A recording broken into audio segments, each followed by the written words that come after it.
Hay conflictos que, bueno, deciden el destino de un reino. Y luego están esas otras guerras, las que forjan el alma de un mundo entero. Vamos a adentrarnos hoy en una de esas, las guerras médicas. A ver, pongámonos en situación. Por un lado tenemos al Imperio Persa, una auténtica superpotencia, unificada, masiva, extendiéndose por 3 continentes, todo bajo el mando de un solo rey. Y en la otra esquina, ¿qué hay? Pues Grecia, un mosaico de ciudades-estado, cada una a lo suyo, a menudo peleadas entre sí, pero eso sí, con una cultura en común y, bueno, una idea de libertad que empezaba a nacer. Es que la balanza no podía estar más desequilibrada, vamos. Y esta es la pregunta clave, la que lo define todo. ¿Podía una simple idea, un ideal, sobrevivir al imperio más grande que el mundo había visto jamás? Porque, al final, no iba solo de conquistar tierras o de llevarse recursos, iba de algo mucho más profundo. Dos visiones del mundo, cara a cara, la sumisión frente a la ciudadanía. ¿Y todo esto cómo empezó? Pues no fue con una invasión a lo grande, no. Como suele pasar, todo empezó con una pequeña chispa, una rebelión. Una que surgió en el borde mismo del mundo griego, en la costa de la actual Turquía. Corría el 499 a.C.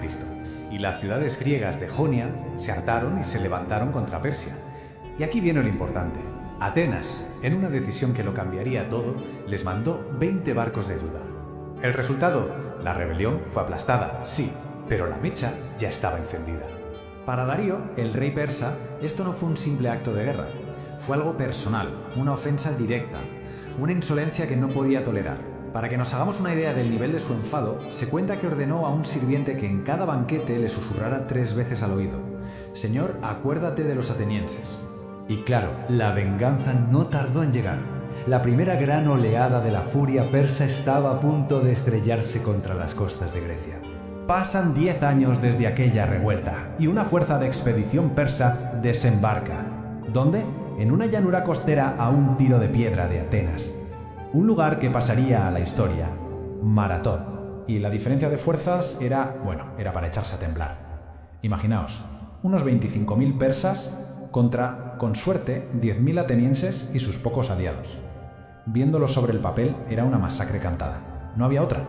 Pero ocurrió lo imposible. Contra todo pronóstico, la disciplina de hierro de la falange griega, ese muro de escudos y lanzas y una carga audacísima para rodear a los persas, obraron el milagro, una victoria increíble. Y es que en Maratón fue mucho más que una batalla ganada, fue un mensaje muy claro para el imperio. El gigante persa también sangraba. Lejos de acabar con el conflicto, la derrota en Maratón echó más leña al fuego. 10 años después, el hijo de Darío, Jerjes, volvió. Y esta vez no era una pequeña expedición de castigo, no, volvió con el ejército y la flota más grandes que se habían visto nunca. Ahora sí, la verdadera prueba para Grecia estaba a punto de empezar. El año 480 a.C. fue una auténtica locura, un torbellino de violencia. Primero, la invasión masiva de Jerjes, luego, en agosto, el sacrificio de las Termópilas, en septiembre, el saqueo y la quema de Atenas, y justo después, la batalla naval decisiva en Salamina. Todo en apenas unos meses. Y claro, hay que hablar de las Termópilas. En ese paso tan estrecho, una fuerza minúscula liderada por 300 espartanos plantó cara al ejército persa al completo. Murieron todos, hasta el último hombre, pero su leyenda se hizo eterna. Este epitafio lo resume a la perfección. Pero ojo, que nadie se equivoque, las Termópilas no fue un fracaso militar, ni mucho menos. Fue una estrategia, un sacrificio deliberado para ganar tiempo. Esos 3 días que resistieron fueron oro puro, el tiempo que necesitaba la flota griega para prepararse para el verdadero golpe. Y esa batalla decisiva se iba a librar en el mar, en las aguas del estrecho de Salamina. Un lugar que no se eligió al azar, para nada, fue una genialidad del estratega ateniense Temístocles. Él se dio cuenta de algo clave. En ese canal tan angosto, la principal ventaja persa, su enorme número de barcos, se iba a convertir en su peor pesadilla. El plan era simple, pero brillante. A ver, paso 1, atraer a la flota persa a la trampa, al estrecho. Paso 2, dejar que el propio canal hiciera su trabajo, anulando su ventaja numérica y creando un atasco monumental. Y paso 3, lanzar a los ágiles trirremes griegos, con sus espolones de bronce, a embestir y a destrozar a los barcos enemigos que no podrían ni maniobrar. Y funcionó. Vaya si funcionó. La batalla de Salamina fue un desastre absoluto para Jerjes. Vio como su flota quedaba diezmada, sus líneas de suministro cortadas. Su capacidad para seguir la guerra en Grecia sencillamente se esfumó. Fue el punto de inflexión, el momento que cambió el curso de la guerra para siempre. Con la amenaza en el mar ya fuera de juego, solo quedaba un sitio donde decidir la guerra: en tierra. El final estaba cerca y con él empezaríamos a ver las consecuencias reales, las que de verdad iban a durar. Justo al año siguiente, en el 479, llegó el golpe de Gracia. El ejército que Jerjes había dejado en Grecia se enfrentó a la mayor fuerza de ciudades griegas unidas que se había visto nunca, y en la batalla de Platea los griegos consiguieron una victoria aplastante. Aniquilaron al ejército persa y pusieron punto y final a la invasión, para siempre. Las consecuencias, claro, fueron enormes e inmediatas. Primero, la independencia griega estaba a salvo.